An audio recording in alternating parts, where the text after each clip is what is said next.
a choice right now, between fear and love. It's just a ride. Out of the dark night of ignorance and into the shining light of truth. Expanding reality. A population of citizens capable of critical thinking. We don't see things as they are, we see them as we are. There's a level of reality where everything dissolves into an ocean of energy. We empower our experience by insisting on our authenticity. That's very profound. Very. Expanding. Teace Snyder, welcoming back to Expanding Reality. It's so cool to see you, brother. How is everything in your world these days? It's a full circle circus show every day, and I'm just trying to see it as a merry-go-round rather than something that keeps me going down, you know, that kind of thing. How about you? How's that? Well, I'll answer your question, but how's that working out for you to see it more as a merry-go-round rather than this fucking crazy? It's one of those things where you try and turn everything into lessons, and it makes it like you're getting positive things no matter where you are in the cycle. That kind of thing. Does it seem the more painful, the more you feel valuable? I always try and find the perspective of the pain. You know, it's one thing to be hit by it. It's another to think, why is it getting thrown at me? And I've always found that a little bit better trajectory to see what I can see. Okay, that's fair. Radically subjective, and I love that. Okay, so want to also just remind the audience here that because you've been on before, and I will answer your question, because you've been on before, I'm just going to link your first episode 152. I was back in 22 there in August, so it's been a minute since you've been on, dude. It's good to see you again. But since then, you've had me be a part of something called the Council of Conspiracy, which we'll absolutely talk about because I'm grateful. Link down below as well is going to be all the ways to find you, of course, conspiracysynergy.com, and then Rumble, any other way that you want me to send you. But also, I'm going to share a couple of the links to the things that the project that you invited me to work on, as well as a couple other things, because I like showing you off, brother.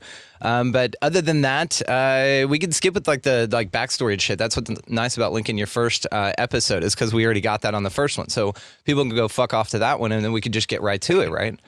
Sure, yeah, that's cool. Outstanding. Well, cool. Well, then to that point, then what the fuck have you been up to, man? So making the show, because it's such a ridiculously intensive editing process, this last one involved reaching out to a number of different people, which to quote Steve, who I co-host AM Wake Up with, which is another thing that has since been transpiring. I now co-host the Wednesday segment of AM Wake Up, but it's kind of like herding kittens, and that's an adorable little affectionate thing because a lot of people need little comfortable, refreshing reminders to make their submissions, which can then stretch on for months.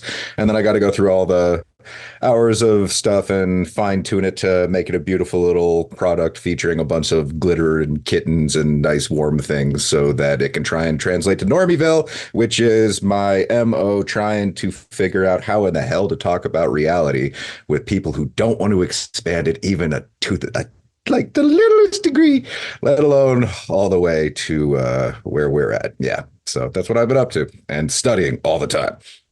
I want to ask you about what you're studying, and I'm going to go ahead and answer your question. I've been great. Thank you. Thanks for asking, buddy.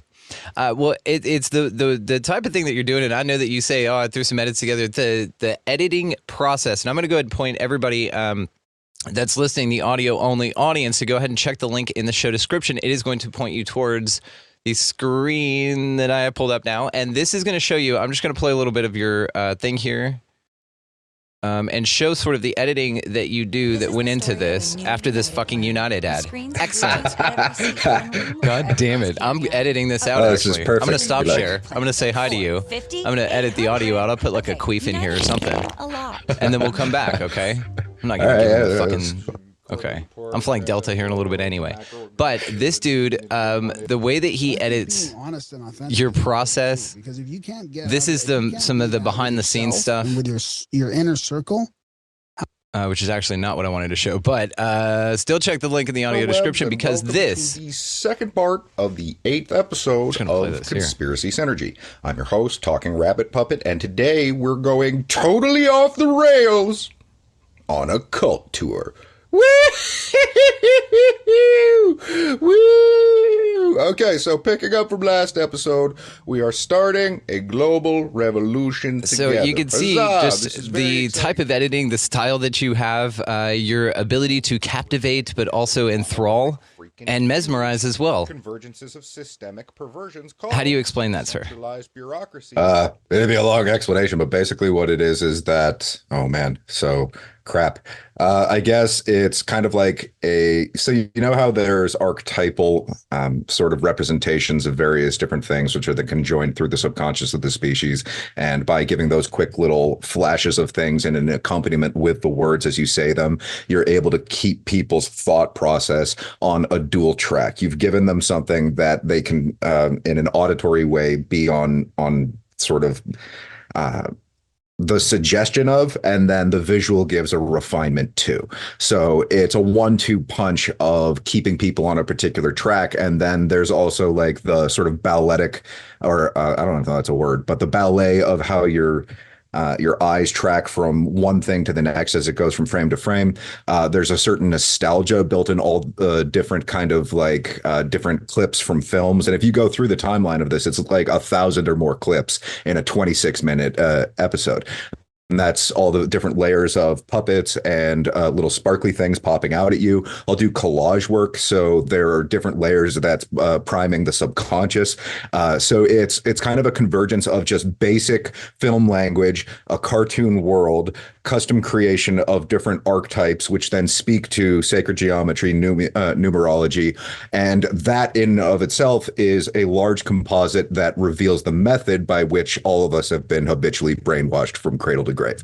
And so it's a lot that you wouldn't even necessarily think unless you actually deconstructed what it is and looked at it through a professional lens. You know, and it's that type of thought that whenever I look at work that you do, and I'm sitting here thinking of the clip choices that you make, because I edit the show. Okay, I put a couple things on this, but I would not call myself a video editor in comparison to what you're doing here. What you're doing, yes, is thousands of hours. How long did it take you, if you don't mind, sir, for this 5-minute clip that you have here? Yeah, so that one's a 9-month creation, but that's also a couple of little side things, and a huge part of what I do is literally just reading all the time to try and figure out the human condition and how I can try and like get people to approach the veil, peel it back without freaking out and running in the other direction. And so it's the refined creation and experimentation with branding. And so to the infusing of that with understanding, and then trying to figure out how to, once again, get people to want to explore that kind of thing, because there's a really great quote, and I think kind of like speaks to what I'm trying to accomplish. If you approach someone and you try and change them, they resist. But if you approach someone and you try and understand them, they change. And so this is one of those things where it's really important for me to understand people so that it isn't just my insistence. It's something that it really speaks to, I guess, what I'm hoping is that people will find the courage to realize how broken things are, rather than just curling into a ball and accepting it. They'll be like, okay, well, maybe if it's presented in a positive and loving and encouraging and rewarding and entertaining and engaging manner, then maybe they'll step up and they'll find the way to be, or the way to the hero's journey, you know, that kind of thing. Well, again, beautiful the way you represent it, and the thought you put into it shows in the work that you do, as well as just having this conversation with the director behind the scenes here, which is another reason we like doing this kind of thing, man. So we can introduce you to the audience as well, and then we have the crowd here hanging out. So speaking of steps, let's talk about the first steps, you know, introducing somebody to something like the rabbit shit show hole that is our reality around us. What is their first steps out of the cave? What's a direction you can point someone when they're bombarded with this light, having just hopped out of the cave of shadows there, to use the metaphor? Man, it's so surreal, because what I've learned more and more just trying to engage with people is that generally speaking, they're solely oriented. And like there's a spectrum, obviously, but it's that a lot of people are driven by feedback or reward. A lot of it is the emotional support of friends. And so if they can't talk about something in their friend circle, then they don't want that to be something that influences who they are or how they grow. Because once they enter into that friend circle, it almost like cuts them down to size. So unless they have the resolve or the resilience to live multiple overlapping lives, which eventually almost drives you crazy in a way because you want to be authentic. So I guess it would say, know who you are, understand who you're around, how they affect you, find people who are able to actually have deeper conversations in an unconventional way, who aren't afraid of their darkness or need to, I guess, betray not just their higher self, but like the truth of the things that suck about them. Because, a really good friend is someone who it's like you can talk to and they're like, yeah, that sucks. That's okay. And, obviously we all have thresholds and we all have limits and everything. But so much of what I continue to experience with people's emotional state as they're just either getting rattled out of or choosing to emerge from the cave is that they don't have a firm fitted orientation and they're almost primal in the way in which they approach things. It isn't a fine-tuned sort of refinement of the human instrument. They ain't really on point. It's pretty clumsy and they don't really want to openly talk about that thing, let alone share it with everybody. So I can understand how the idea of a friend circle can be debilitating to people who want to feel like they're making human connection and they aren't completely alone. And that's so much of what's going on because it isn't just being in that cave and exiting. It's feeling like you're not just entering into a vast, daunting hellscape that will slowly destroy you every step of your life. You want people by your side. It's that kind of thing. Yeah, it's that quote. I don't know whose it is, but I say it all the time. We're all just walking each other home here. And the more that we grow out of the fertilizer that was the shit, that our lives were at the very beginning of our lives, perhaps we were surrounded with this in our homes or our immediate environments, you sort of grow where you're planted this idea, and it really turns you into this fortified being of awesomeness that you've risen above a certain level of perception where they can't get any higher. I don't know about your mom and dad, but I know that there are certain conversations I cannot have with them. And it's simply just due to the box of perception or the height at which they've allowed themselves to grow, right? They just don't fertilize anymore. They won't take new information in, to stick with the metaphor. But then again, I feel that sort of shit that they throw on you fertilizes you so that you can sort of pick up where your parents leave off. And that's maybe the ultimate goal here, right? In all ways, an intellect and your ability to take in new information, your ability to adapt it to your intellect, and to make it palatable for your life and useful instead of just batting it away, as you say. So a lot of the things that we see around us, man, are transparent as fuck. It's one of the most frustrating things I find in the game, and you know this as well, that you just see it everywhere. And so then you're just sitting here going, well, what the fuck is this? And I just think of the I almost said Leonardo DiCaprio quote, Leonardo da Vinci quote, shows where fucking pop culture dropped its seed in. And it's that there are three classes of people. Those who see, those who can see when shown, and then those who don't see. And yeah, and so the whole idea behind that, I think is very paramount to this idea of perception and their ability, literally their physical, fucking ability. Talk about lead in the pipes and shit and the time that they grew up and they have holes in their brain. There's like science to that too, the Karen thing.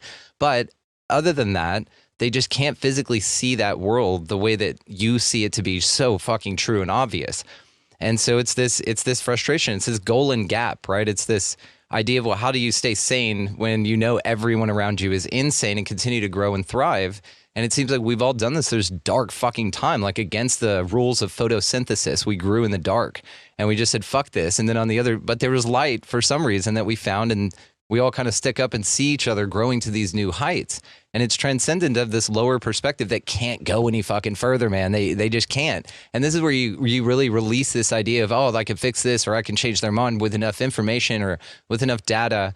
And it's a freeing perspective. And it's actually way more appealing than beating somebody over the head with it. So how do you feel about that? Introducing these topics to people. Do you feel that it is a Thanksgiving conversation? Like, are you able to talk to your family about the kind of shit you research?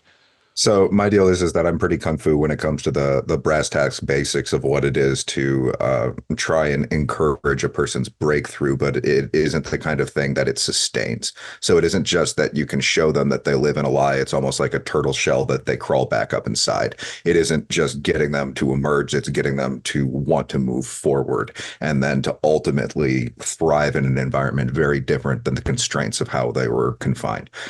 That's not something I can do. I don't think that's anything that one person can do. It's something that we can all try and do more and more if we just stop saying hello to one another and started saying, hey, do you know that government's a death cult? That might actually encourage our culture a little bit. But at the same time, a lot of people will give you the crook eye and you wouldn't necessarily get the discount when you go to the grocery store anymore. The point is that there is a certain normalcy or conventional framework by which people have come to acquiesce.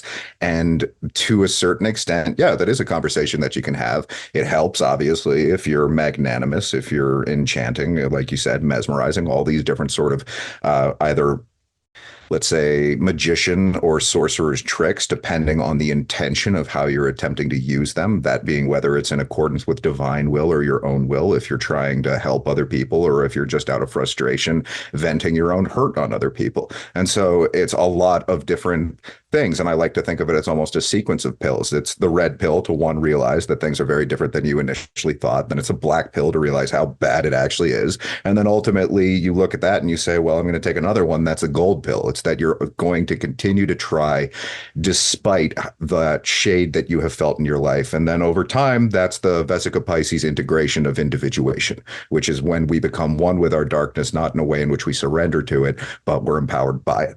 And it's a long stretch that takes a long time to get through, but it isn't anything that one person can do. And a lot of the time, conversations will give you a tiny little glimmer of a fraction of a seed at best.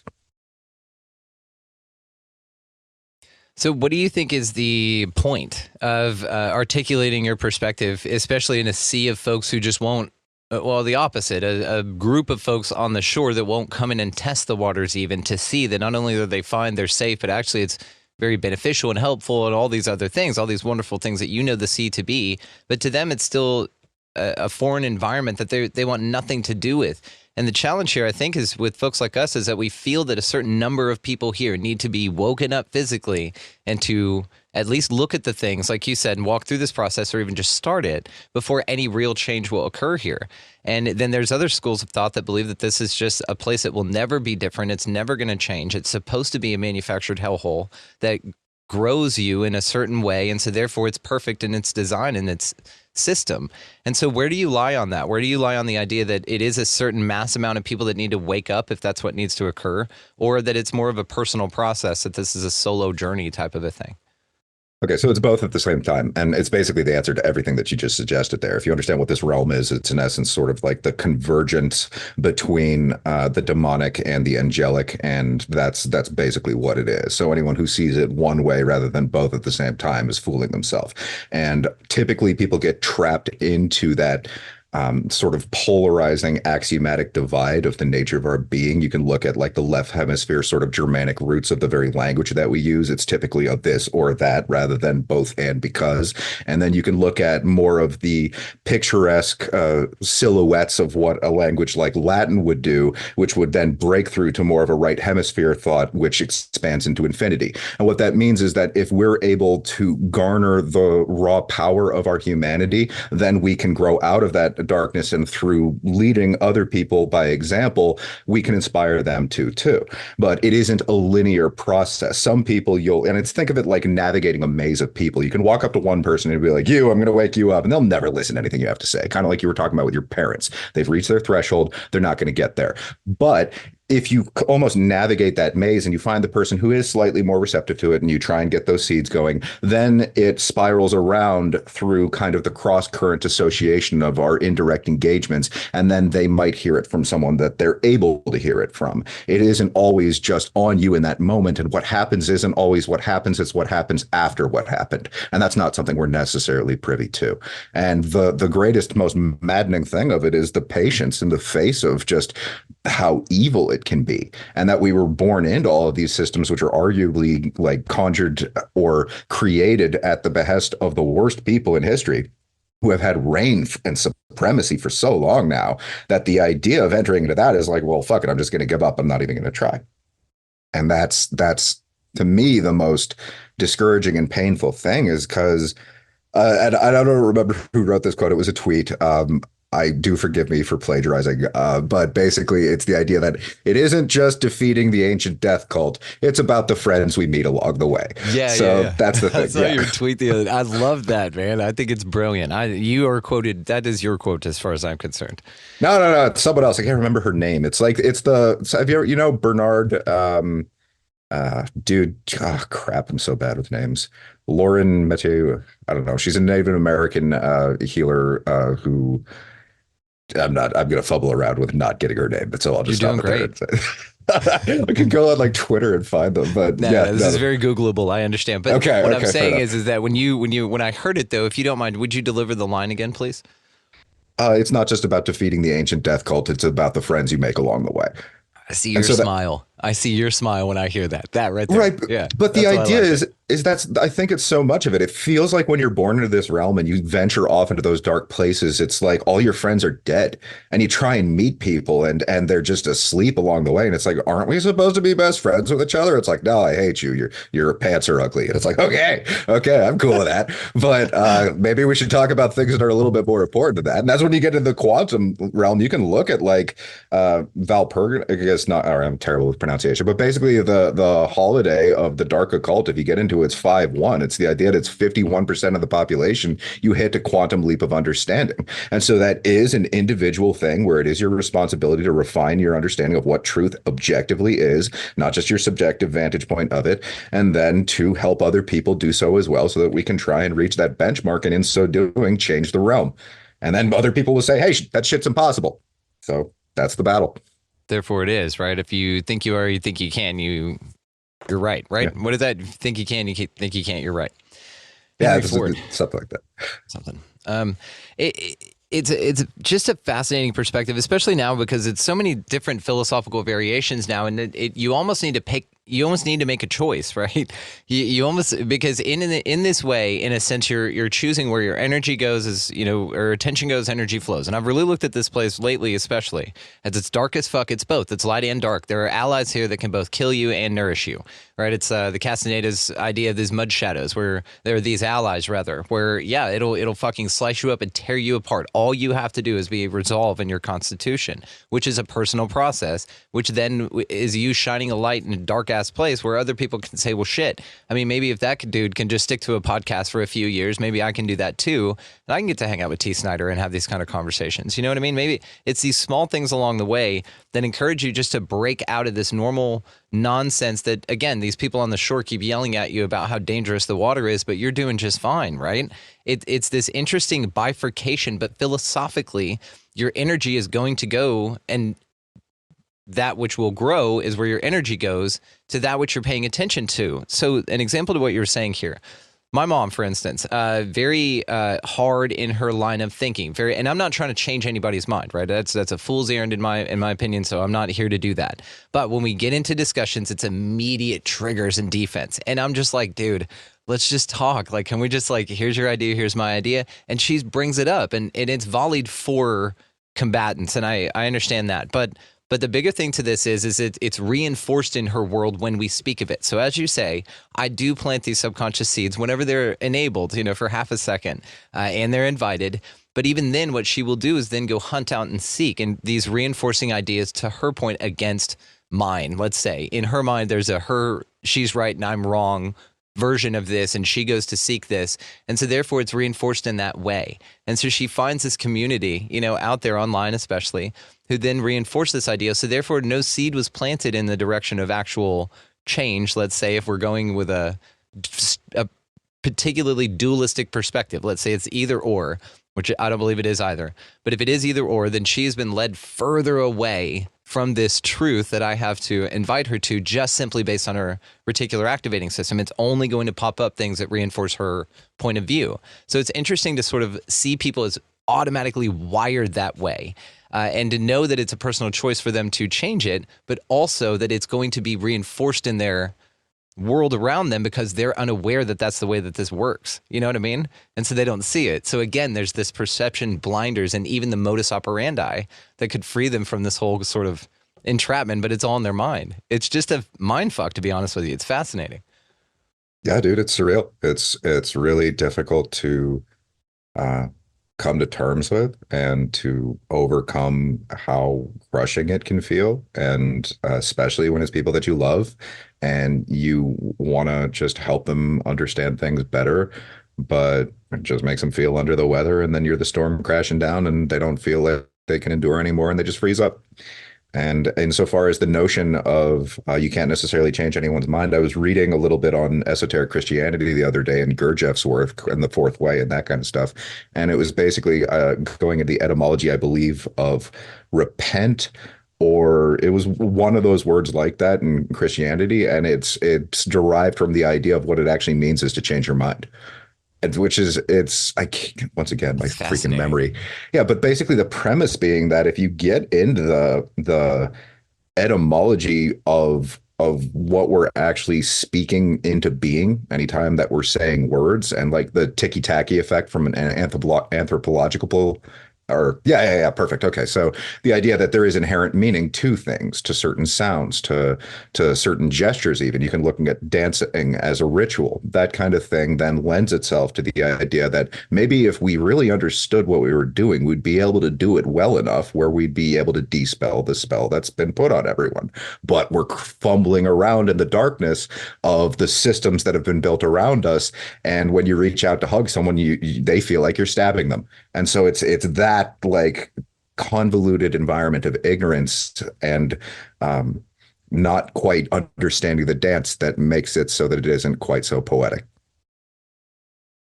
Speaking of poetic, the metaphor I'm gonna stick with there is that we've all reached these like 15-foot sunflower levels. Have you seen these sunflowers that are fucking gigantic, the size of 2-story houses and shit? That's what we're kicking it at right now, okay? And my mom's these little daisies down there. You know, she only grows to a certain height. They can't see what I'm seeing, and I'm articulating this bird that I could see in this fucking tree. She can't even identify because she's never seen it, right? And so it's this type of thing that we're doing here. And so at what point do you as the sunflower just say, okay, I know you can't see it. I'm at this beautiful, peaceful place with this, and I'm just going to move on because again, my lineage, my I guess unit in this world, my like example of how to be, because it's been here longer and knows and I came from it and all that stuff, has such a limited perspective when it comes to taking in new information that it's shocking. And so whenever it gets to a point of conversation and then immediate end in defense and just shut down, it's something to where there is a maturity in you that needs to be present, right? Do you feel this is accurate? A maturity in you to where you're now, this is where you can pick up where they literally left off, as they leave you there at this point, and this is a point you grow at. Yeah, it brings to mind the metaphor of the three sisters, which once again, indigenous culture. I'm specifically citing the book Braiding Sweetgrass, I believe it is, and it's the idea that it's three different plant species that when grown next to one another, their nutrients would flow to one another at different key junctures in their development. So in the same way in which you talk about how that constraint of perspective can almost spur you forward in a way, it's one of those things where maybe you're getting your nutrients of frustration to be pushed in another direction, or to stop and pause and try and turn back and make that connection. And that's the really most difficult thing about the whole process, is that you're looking at someone who is supposed to be the same species, but it almost feels like they're a different one. It's like a different level of perception. And for me, I'm almost at the point where it's like, I can't try and change the inherent innate nature of another human being. For me, the greatest frustration is always trying to get people to understand that morality is actually objective, and we exist in like this vast deep trench that does everything in its power to make us think that, you know, your will be the whole of the law, that kind of thing. And it's like, no, that's not how that works. And so it's whether or not it's just your perspective on something, it isn't as crucial in my mind. But if it is an objective thing that results in the parasitic kind of just like degrading of the species at large, that's when it just kills me as a person, and I feel morally catapulted and obligated to champion that explanation so best as I'm able. And once you do that, I think really it's just about trying to make it really, really simple, because the truth is very simple. It's the lies that have made it as complicated as it is. This bustling holiday season, you might be looking for nutritious, flavorful meals to fuel you on jam-packed days. Factor, America's #1 ready-to-eat meal delivery service, can help you eat well for breakfast, lunch, and dinner with chef-prepared, dietitian-approved, ready-to-eat meals delivered straight to your door. You'll save time and stay on track with your healthy lifestyle while tackling all of your holiday to-dos. Head to factormeals.com/expandingreality50 and use code expandingreality50 to get 50% off. That's expandingreality50 as in 50 at factormeals.com/expandingreality50 to get 50% off. Now that is, again, the expanding reality, like the words, just group them together there, no capitals, and then 50, the number 50, tack it on at the end, and you've nailed it. You'll have a wonderful holiday season there. Let's talk morality, because I find it interesting because it is so subjective, even though so then I'm curious about what you feel objective morality is and how you discovered this information. Yeah, so natural law, and that's really just a simple way of thinking about it, is that it's a kind of just the binding and immutable terms and conditions by which karmic consequence comes to unfold on a cosmic scale. And so that's both the microcosm and the macrocosm. A really simple way of thinking about that is if you look at it in it's a non-material law. If you look at the material laws of like dominoes falling into one another, you can understand that if you hit one, it's going to affect the next one, and that's going to hit the next one, and that's going to eventually all fall. It's very simple to understand.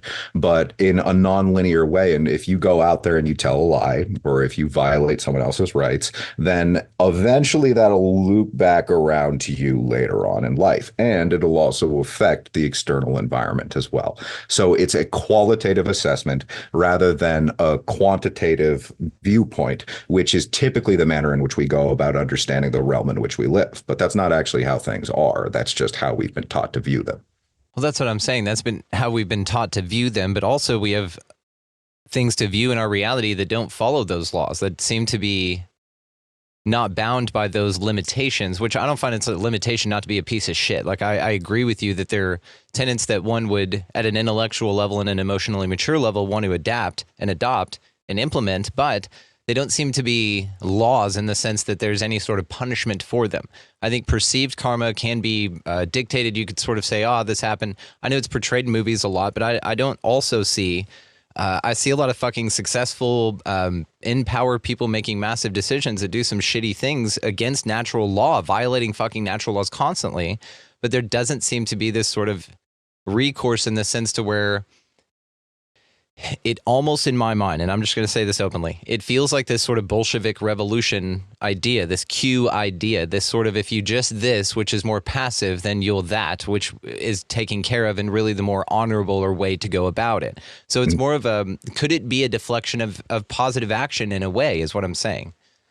Yeah. So basically what they do is, by and large, they trick us into taking the brunt of their karma for the most part. That's a huge part of how they get out of that. They use a multitude of extraordinarily sophisticated means to obfuscate the sort of, once again, sorcery, trickery by which they go about perpetrating these kinds of things. And it's so much that it's a lifetime study just to be able to wrap your head around it. Insofar as the stretch of time by which this comes to unfold, a lot of it you won't see necessarily. And a lot of it would ultimately tie into the idea of reincarnation and how much of this is something that is simply beyond the stretch of the lessons that we're privy to in this particular incarnation. And so it becomes one of those infinitely frustrating things. And there's another addendum to that, which is this, and it's like kind of a Japanese saying, but it's basically, it's the strange way of nature to turn lovers into warriors. Another way of saying that is that much of why things are this bad is because we're a bunch of house cat pussies who just fucking give up and think that we aren't supposed to do the right thing in a more forceful and let's say application of our will in accordance with divine will, because it is through that that you see change come to manifest. It isn't a passive thing where you get down on your knees and pray for it. It's an active thing where you are very much are a participant. And a lot of people who are good people don't want to understand that they're actually supposed to be leveling up rather than just reaching out helping hands to other people around them. Yeah, that's good and everything, but you're also supposed to be going out there and putting fire under the ass of the people who are trying to murder us. That's the reality. But we're not doing it because we've been taught live our lives on our knees. We'll live our lives on our knees, but also to the point you're talking about, it'll catch up somewhere later. There's karmic retribution maybe, but not in this time. I mean, that to me is a passive look at this. I mean, we could stop evil in our time, but we're leaving it up to divine. What did you call it? Divine order, divine code, divine law. It's natural law. Yeah. So it's basically it's that morality is inherent to nature, and the degree to which we live in accordance with that in the aggregate of the species determines the conditions of the realm we live in. And right now, holy shit, we are violating the hell out of it all the time. So it feels a lot more like hell than it's supposed to. It does, but that's what I'm saying here is that could this idea of divine action, because I'm not told what divine law is. I don't know what natural law is. No one's coming to me saying, here it is. I've read a lot of opinions on it. I've read a lot of books and I've studied a bit, but there's no sort of, and there's consistency in that, but there's also a shitload of consistency in the lies that are clear lies around us. And they're just easier to verify in my mind. So it's just interesting when we start talking about these things that in my mind can limit us in a way, because now it's just sort of this, again, Q style, it'll happen in another life and karma's going to get them and God's going to make sure. But if you look around at this, what can be perceived as a hell realm, God's probably getting exactly what it wants. And this is sort of a force of evil, perhaps, that you do have the idea or the ability to transcend in this with a little bit more action by even questioning the consensus of morality that you've heard about. Because this, I mean, even the 10 Commandments we can talk about are extremely limited and narrow in thinking. They're very small. They're at starting points, but number one, there's too goddamn many of them. I think Carlin went through this and it was brilliant. And he reduced them down to like 3 or some shit. And it was just don't be a cunt or something like that. It was brilliant. But basically, the idea goes is that there's a lot of fluff. Like you said, there's a lot of noise out here. And I think even the idea of that, well, this is an energetic system, and so we play based on the foundations of that. But if any alternate, variable pops into that negates that whole system, then it's totally reviewed. But then if you then say as above, so below, which we always do, this Matryoshka doll idea of the concepts here, and it's right in front of you, then it's scalable to see that the Bolshevik Revolution, Q, or any of these other things that distracted you away from taking action and said, no, be passive, we've got this on your behalf, that never fucking came to fruition. It was part of the thing. I see as maybe an opportunity to start wheeling some guillotines out instead, sort of a trust but verify. Like, we got you, but we've got these right here, and we're giving you so long to make it happen. No, dude, like that note that you hit right there is actually pretty accurate. And that's the unfortunate thing about it. You have a right to defend yourself. If you understand what government is, it's a parasitic, like ancient death cult that was enacted in order to destroy people and keep them in perpetual slavery. If you want to get into the natural law of things, you technically have the right to fight back against that with teeth. I wouldn't necessarily say that it would be strategically given the way in which things are currently constructed, nor for that matter would it be taken well by the average individual who would automatically denote or equate that to you being irrational and being the aggressor. So it is a strategic and creative maneuver. You're not supposed to say that, it's just something, trust the plan or some bullshit like that. Instead, you're supposed to take a stand and through the raw application of your will and your energy output in accordance with like what is actually real, which even understanding from the onset is difficult enough rather than just falling into the pitfalls of how we feel. It's all of that. And only then, as that becomes something that is done more often, do we see that change on a larger scale come to manifest. And that's called the great work. And it's called the great work because it takes so many of us so long, so much, especially given where we're starting from or where we're at right now. Not that this is the start. Well, let's talk about where we are at right now. It seems that more people are waking up. If you want to fucking say that, it seems that we're getting closer to this 51%. Maybe that's necessary. Do you find that that's something that you will see in your lifetime? No, do you no. think it's going to happen? So what's your definition of waking up? First, I'll ask you that. What do you think? Asking more are people questions. waking up? Asking more and better Sure, questions. sure. People are babbling in their sleep. I will agree with that. If we're talking about waking up, fuck no. But that is think not of the happening. things you're hearing now. Think of the shows you're going on. Think of the quantity of podcasts out. Think of like the saturation of right. But that isn't even ideas and necessarily questions. right. But that isn't even necessarily a good thing. If you look at a lot of the people who are getting the most play, they're the ones who are the most asleep. They're the ones who are basically. Well, I'm talking about in the sense of, yes, it's out there and the community is evolving and it is expanding. And I agree with that. That's all great and everything. But it's basically the idea of how much can we transmit that to the people who are still more or less asleep or barely awake. And so that's what I mean. For those of us like you and me, yeah, oh my God, it's great because you can go out there, you can find all this stuff. It's there. It's like you have that plentiful thing. But for the most people, or the people who are babbling in their sleep, they gravitate still towards the periphery of the mainstream. And almost because of that, it's like the alternative media itself has been created like this mirror that's just basically just bouncing ping pong balls off the talking points of things that are just shot out there. So it's almost like this second layer that lulls people to another kind of sleep. It isn't as deep, but they're just babbling in their sleep. It's interesting because it has sort of this polarization effect and a magnetic effect at the same time. You have people that are totally repelled by these ideas. And so, of course, then they'll find the communities that reinforce that idea. Again, mom, right? And she's in those communities probably. But then you'll have guys like, I watched a documentary on this case out in Glen Rose, Texas. It's not too far away from us. And they had a UFO fly by Stephenville, Texas, 2008. It was a really cool case. And this dude, this normal ass white guy, married, mustache, everything, not beard, mustache, trimmed it daily, like proud of it. Fucking farmer guy saw a UFO. He saw these incredible lights in the sky, and it changed his entire life. Like, he is not the same dude. He didn't get picked up. He didn't get anal probed. He didn't get any of that shit. He just saw the shit and then went down this amazing rabbit hole. And conspiracy synergy be damned, he went out and just is now divorced. The mustache is still kicking. He's divorced, though. His whole life has changed. And it's these kind of ways in which the phenomena or the availability of information or to even be introduced to cool questions, it just sucks some people in. But in another way, again, mom, bounces her ass way back. I'll see you later. You know, I mean, when you come back around, she's yelling at me from way back there, but I can't hear. It's fine. She's doing her thing. No, dude, like you're so right. And I guess it's like, so I was talking to Scott Armstrong over on the Rebunked show a couple weeks ago, and he'd previously, I believe it was a heroin addict, or he'd had some sort of drug addiction problem. And one of the things, because we were talking about a similar point, is that internally within addiction counseling or the group chats that they would have, it's the idea that you never deny someone their bottom, as in to say that a lot of people don't crack until they're dropped from a high enough height and they look up in the sky and they see those lights. And then it's like, holy shit, I am not the same person. And the only reason is because they weren't denied their bottom. I hate that idea, but unfortunately, that's back to that Japanese saying. It's like, it's a strange way of nature to turn lovers into warriors. You got to be able to be on a level where you're fighting not as does evil, but where you're still holding your own. And that's one of those things where it just requires us to unfortunately get hit by a fucking bus sometimes. I hate it, but that's the reality of it. Pain, it teaches you a lot of the time, if it doesn't kill you.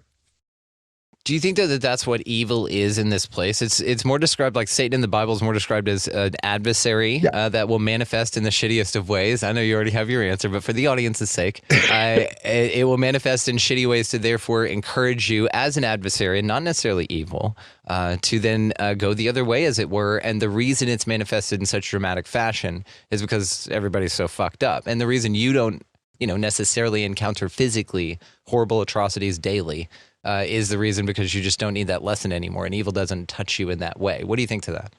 Evil's a byproduct of our raw egotism and stark defiance of objective truth, because we just don't want to see it that way, because to a certain extent we came here to forget And that makes it kind of a little bit of a ride. But at the same time, that doesn't mean that we need to be riding under the roller coaster, you know? So it's one of those things where certain people get off very much on the idea of torture. If you go through the degree to which the old religion replaces nature and nurture with nature and torture, you start to understand that for some of them, they find it really fun to throw people under that ride. So that's when you have to find the courage to be able to pull back in your insides, get in the seat and take the reins. It's that kind of thing. And that takes balls in the face of evil, which is what this whole fucking realm is. We're supposed to encounter it and then overcome it. That's the hero's journey. But most people just don't have the cojones to do it. Well, then let's say we got the cojones, and let's say that we decide that karma is not working fast enough. And let's say that these, as are encountered in your daily life, how do you then, navigate that? Do you feel it's your responsibility to sort of be the facilitator of some of those things? And if so, how would you facilitate? So, insofar as the situation we're in, it's basically a David versus Goliath sort of scenario. If you could take the metaphor of that, it's a different kind of infantry that was stacked up against a heavy, like basically soldier, and the different, it's not infantry is not the correct word, but it's basically a slinger. It's the idea that it's a person who can sling a tiny little rock around very quickly until you could actually shoot it at the speed of a magnum. So it makes perfect sense, the David versus Goliath kind of fight, if you understand that, no, that's a dude who's basically just going to shoot this guy in the head. He's wearing a lot of really clumsy armor. He's an idiot. He's not going to be able to move very quickly. Just send out the guy who's just like, pew, and then it's over. So that's creativity. But if you don't understand the context of that story, then it sounds like, oh man, it's this tiny little dude who just like threw out all odds, he was able to overcome. No, man, he was creative enough to understand the physics of how to take a stand and do it in a right way that outsmarted the enemy, thinking that just brute force was going to win. A lot of what we need to be doing is creativity. It extends into art, which is the highest echelon of anything and the highest echelon of everybody. Every single person listening to this is an artist in your own right. And that's ultimately what you should be doing and investing in order to be able to not only have a chance in, but to actually win this fight. Love your fucking perspective, Teace. I want to point out some art as well, right? Yeah, where my finger is. And check the video version, link in the show description, guys. This is from Patricio from Forgotten Youth. He's actually on the call with us tonight. So thank you so much. It's his sigil for expanding. Isn't that awesome? It's expanding in all directions and shit.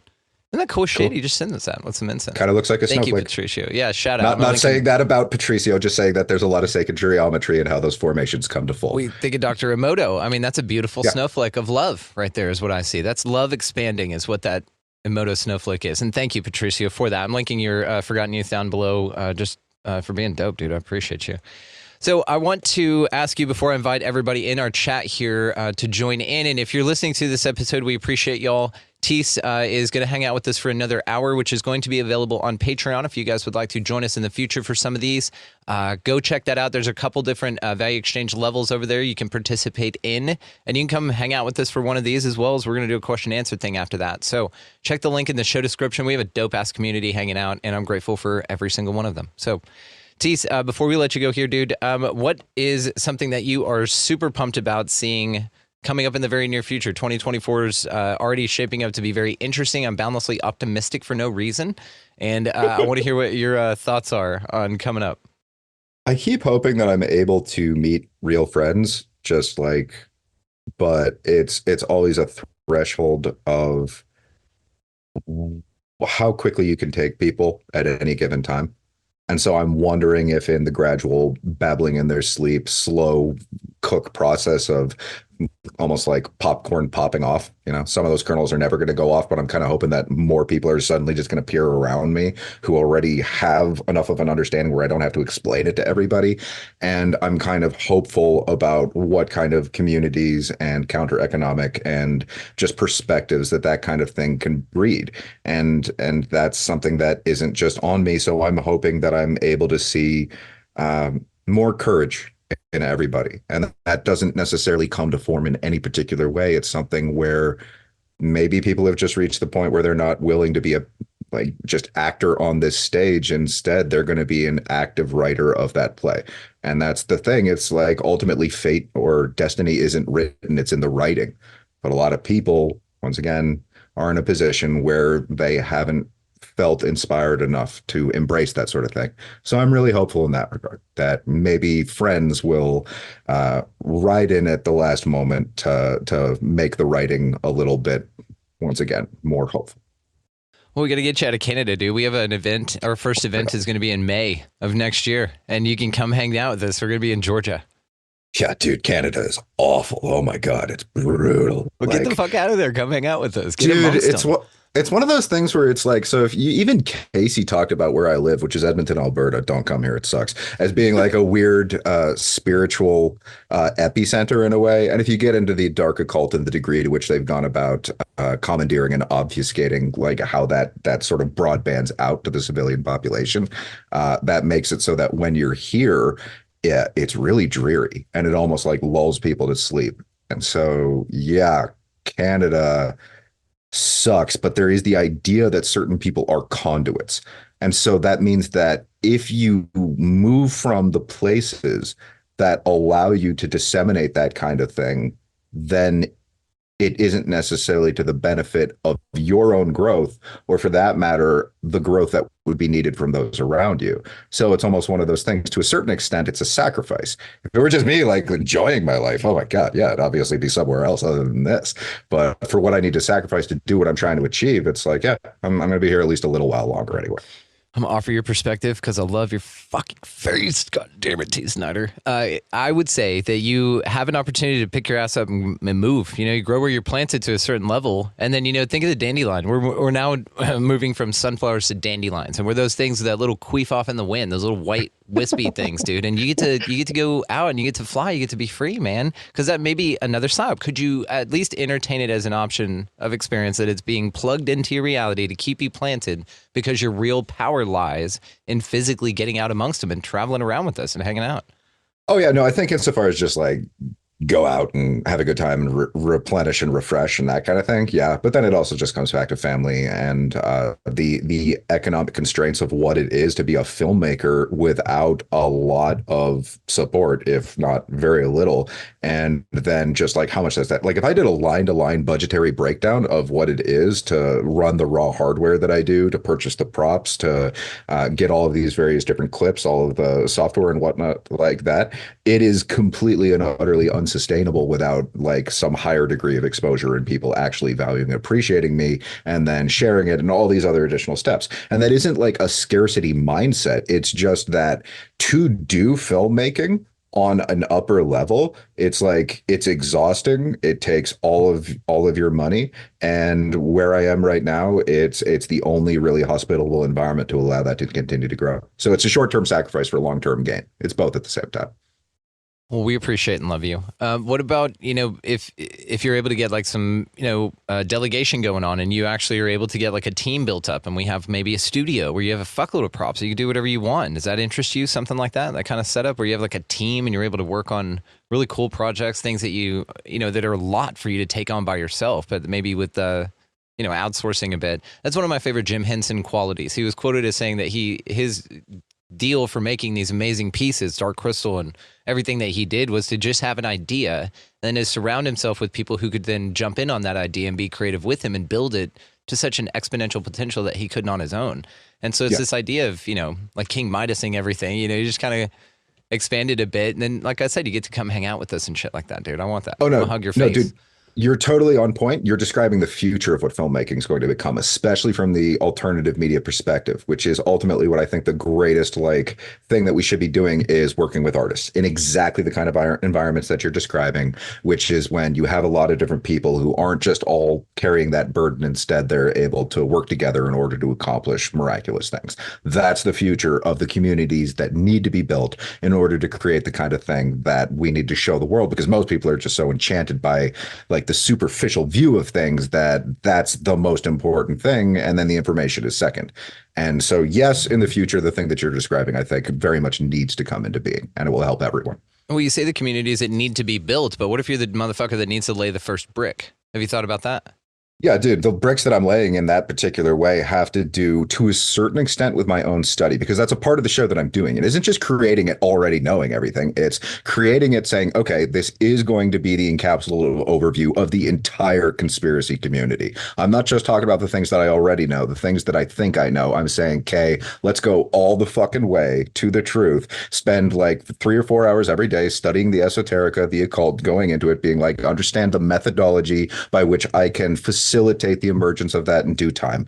And so I need the time to study. And it's like, even if I'm in a more comfortable environment than that, it's like I'm still like staring at a freaking book. So I will go to Cologne and I'll be on a beach staring at a book. But at the same time, it's one of those things where this is almost like the introduction, almost like the Hermetic tradition that then in due time will lend greater strength to things later on. And so that's my perspective on it on the whole. Also, here's the kitty. I love it. What's his name? Her name? I call her Jill. My mom calls her Jelly. What? It's like so simple, so similar. I mean, Jilly is the thing. That's the distinction. No, the reason I call her Jill is because she meows all the time. So I just wanted to have it rhyme with chill. So I could just tell her like Jill. It's chill, dude, yeah. Chill. I thought it was going to be so diametrically opposed. Like we have a cat. My wife calls it Jasper. I call it Tupac Shakur. Like those are very different, names or whatever. But I dig it, man. And he. This is a she. She is beautiful. Her sister is gigantic and like 6 months older and is a very fat cat who just keeps on growing. And yeah, so they're running on a treadmill of each other's energy all the time. And it's a nice little refresher from the bleak world of staring at said books, trying to figure out how to get people to pull their heads out of their butts. Yeah. Yeah. Well, you're doing a hell of a job, man. And located down below are all the ways to find you. Again, our episode 152 for your introduction, because then everybody was like, what's his backstory? What's in there? Go check it out.